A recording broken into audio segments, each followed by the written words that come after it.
Сегодня хочу рассказать, по какой причине у нас до сих пор нет результата. Что мы планируем, что мы желаем. Так, например, вот здесь записались на курс, первая точка, учились, старались, получили результат, и все счастливы.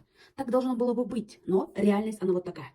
Тут тоже, да, первая точка, мы решили, записались на курс, мы учились, старались, бамс, еще немножко постарались, и вот он наш результат. Вот где наш результат. Гарантированный, кстати.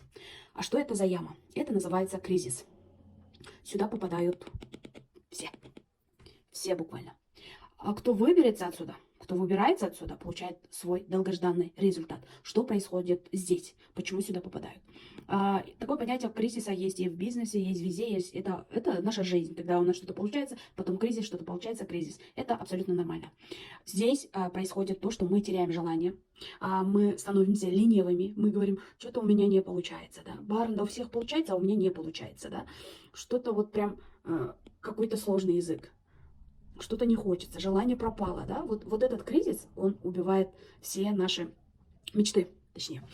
И что нужно сделать, когда уже ничего не хочется, когда прям не хочу, надо еще чуть-чуть протерпеть, потому что когда вот это происходит, когда вот кризис происходит, значит цель близка.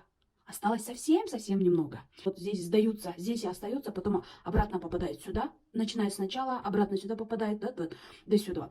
И те, которые до конца идут, когда уже прям не хочется, вот прям немножко надо бы протерпеть и получить результат. Так что, народ, не сдаемся, идем до конца.